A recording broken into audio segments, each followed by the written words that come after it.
Hello everyone, sorry.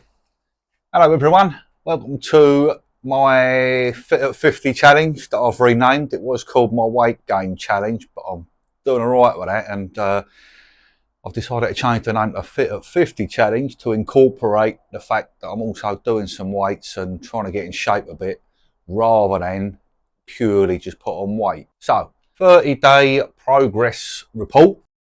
Let's have a look at some pictures that I have taken. First one on day 0, second picture on day 30. Now, excuse the pose with the muscles up thing. I felt completely embarrassed taking it, which is why I've actually cropped my face out. We can see a little bit of improvement, I think. Still got some love handles on the side there, and my belly ain't great, but you know, like I say, a little bit of improvement. So let's actually have a look at some of the measurements that I've taken. If we have a look here, we can see my stomach has actually gone down by 1 centimetre. My chest has gone up by 4 centimetres. Thigh, I've got 5 centimetres on there. Shoulders all the way around, 3 centimetres. And my little bicep has gone up by 1 centimetre.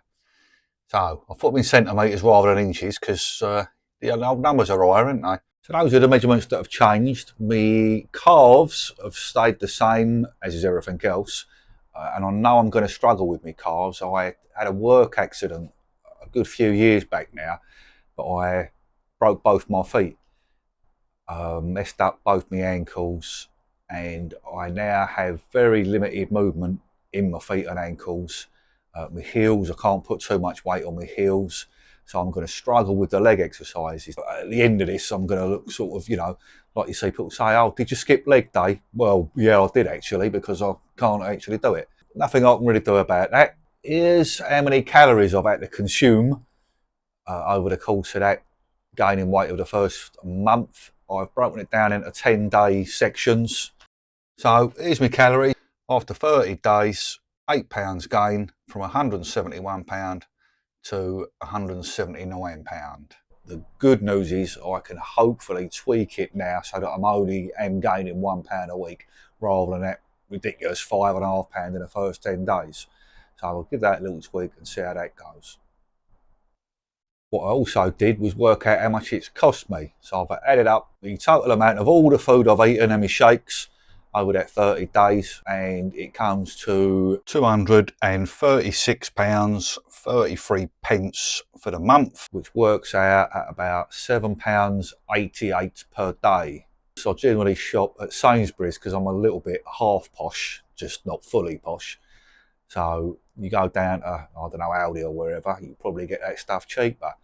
So there's the 30-day progress report. I'm pretty pleased, to be honest with you, that first 30 days. Where I eye myself up in the mirror every day, all day, you can't notice it, obviously. But then when you sort of look after a month, it's like, oh, okay, then yeah, see the difference there, like a little bit anyway. And especially when I look at the measurements, I was quite surprised to see that thigh was whatever it was, and the chest and the shoulder, round the shoulders, that is all the way around. So pleased with that. It's given me a nice motivation and incentive to carry on. So that's what I'm going to do. Thanks again for watching. If you are interested at all in seeing how month 2 goes, hit the old like and subscribe button, and I will see you on the next video.